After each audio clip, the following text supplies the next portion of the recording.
Okay, so let's talk about when, how, and why phonological processing errors can even occur in the first place, and why it is that they are pretty common.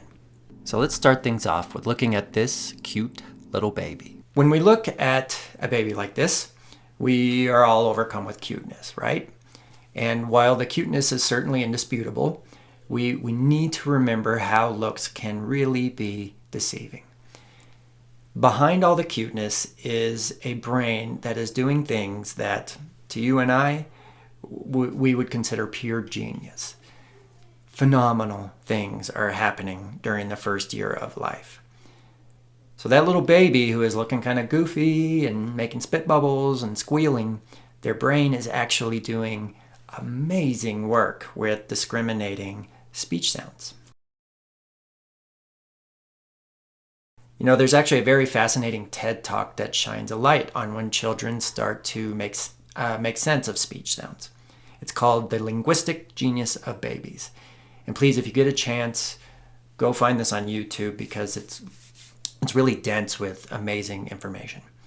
And so the presentation is about a study that was done that explores when children start being able to discriminate speech sounds in general, and then even more so in their native language.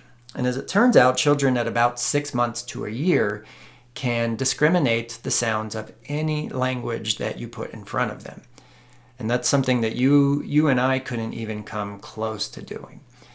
So this means that that 6-month-old children can pick up on all the nuanced differences in Mandarin or French or any other language that you put in front of them. So it really is fascinating. But something else that they stumbled on in the study that had me screeching the brakes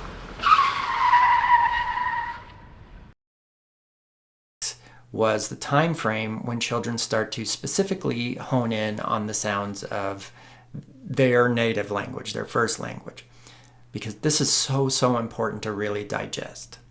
Because at approximately 7 to 10 months, children start to truly distinguish the sounds of their language. And in the presentation, the presenter just kind of quickly states that this is the critical period for sound development and moves on. But I find this to be a really super important finding as far as speech errors are concerned, because this is when things can start to go wrong at this early age. So why is this so important to know? Well, let's take a look. A child doesn't typically start saying their first word until about a year old, right? And then they don't really start using more words and putting words together until around 18 months to 2 years. But now we know that they're starting to put the puzzle pieces of speech together as early as 6 to 7 months. This means that there is up to 1.5 years where children are processing phonological information, but we don't really get a good picture of how it's being processed until they start speaking more frequently. Because the way that children process speech is ultimately the way that they will start producing speech. This is truly a golden time frame. During this time, ample face-to-face playing and listening activities will build the framework on which they will stand for all of their formative years. And yes, this is highly important for clear speech, but it is also vital for reading and writing and fine-tuned listening skills. And this is especially important in today's world where there are so many external distractions.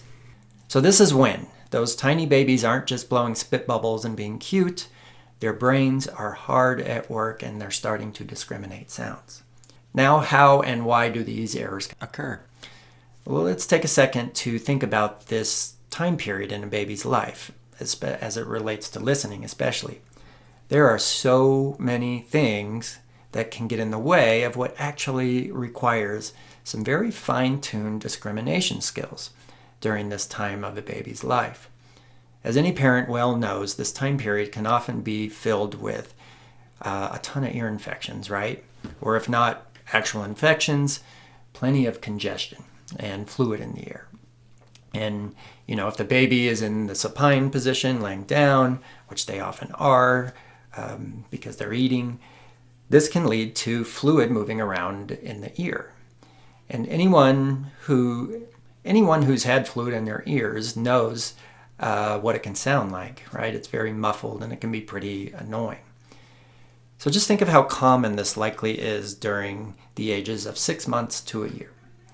Then add in background noise and increasingly less face-to-face communication, especially in today's modern world, and you can start to get the picture of how and why it might be so hard to really properly process and distinguish all sounds that have really common characteristics. So in the next video, I want to show you how relatively easy it is for phonological processing to go wrong. I'll do my best to give you a picture of what it might actually sound like for a child who is having difficulties. So check out the next video.